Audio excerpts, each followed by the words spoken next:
اعوذ باللہ من الشیطان الرجیم بسم اللہ الرحمن الرحیم۔ السلام علیکم ناظرین۔ بادشاہ اور فقیر، ایک روحانی انقلاب کی کہانی۔ یہ صرف ایک کہانی نہیں بلکہ دلوں کو بدل دینے والا سبق ہے جو ہمیں غرور، عاجزی، موت اور اللہ پر بھروسے کا حقیقی مطلب سکھاتی ہے۔ کہتے ہیں کہ ایک وقت میں مشرق کے ایک بڑے علاقے پر ایک طاقتور بادشاہ حکومت کرتا تھا۔ اس کا محل سونے سے بنا ہوا تھا، غلاموں کی قطاریں، خزانے کے انبار، ہاتھی، گھوڑے، سپاہی گودام، سب کچھ تھا۔ کوئی اس کے حکم کے بغیر سانس نہیں لیتا تھا۔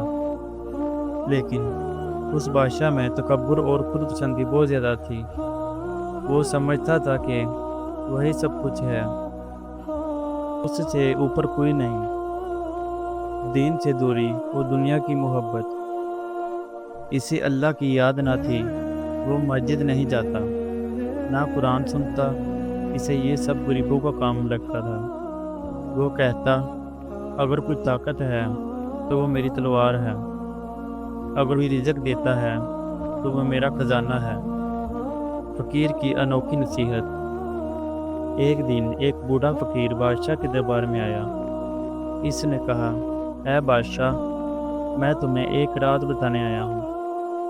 تم دنیا کے سب سے امیر آدمی نہیں بلکہ سب سے غریب ہو۔ بادشاہ ہنسا، میں غریب؟ کیا تم پاگل ہو؟ فقیر بولا، تمہارا جسم تمہارا نہیں، تمہارا مال، تمہاری جان، تمہارا تخت، سب کچھ عارضی ہے۔ موت کے بعد سب ختم، تمہارے ساتھ صرف اعمال جائیں گے۔ بادشاہ کا غصہ اور فیصلہ۔ بادشاہ غصے میں آ گیا اور بولا، اسے قید کر دو تاکہ کوئی دوسرا فقیر ایسی بات کرنے کی ہمت نہ کرے۔ فقیر کو قید کر دیا گیا، مگر وہ قید میں بھی کہتا رہا، بادشاہ ہو، موت تم سے دور نہیں۔ تم نے سب کو قید کیا، خود کو کب آزاد کرو گے؟ بادشاہ کا خواب۔ ایک چونکا دینے والی رات۔ اسی رات میں بادشاہ نے ایک عجیب خواب دیکھا۔ وہ خود قید میں ہے، بھوکا، پیاسا، بے بس، اور ایک بڑا فرشتہ اسے کہتا ہے، کیا تو وہی بادشاہ ہے؟ تو نے اپنی روح کے ساتھ کیا کیا؟ تیرے اعمال کا حساب وقت کے قریب آ چکا ہے۔ بادشاہ چیخ کے اٹھا، پسینے میں شرابور، سانسیں تیز۔ پہلی بار دل میں ڈر آیا۔ تبدیلی کی شروعات۔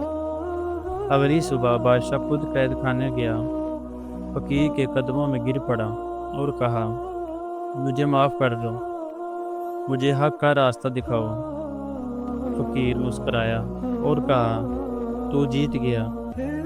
بادشاہ وہ ہے جو اپنے نفس کو فتح کر لے۔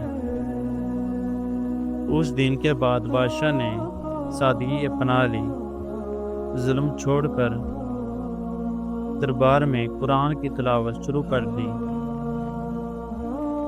غریبوں کو حقوق دیے، مسجدوں کو آباد کیا، اپنے خزانوں سے یتیموں اور مسکینوں کی مدد کی۔ وہ بادشاہ اب بھی بادشاہ تھا، لیکن دنیا کا نہیں، دلوں کا۔ یہ کہانی ہمیں سکھاتی ہے کہ دنیا کی طاقت عارضی ہے، موت کا ایک دن مقرر ہے، اصل بادشاہی نفس کی جیت ہے۔ غرور اللہ کو پسند نہیں، عاجزی، توبہ اور سچائی وہ خزانے ہیں جو کبھی ختم نہیں ہوتے۔ ناظرین، آج بھی ہمارے اندر کوئی چھپا ہوا بادشاہ ہے جو خود کو سب سے طاقتور سمجھتا ہے، اور کوئی فقیر ہے جو ہمیں سچائی کی طرف بلا رہا ہے۔ سوال یہ ہے، ہم کس کی سنیں گے؟ امید کرتا ہوں آپ کو ویڈیو اچھی لگی ہوگی۔ Please subscribe my YouTube channel.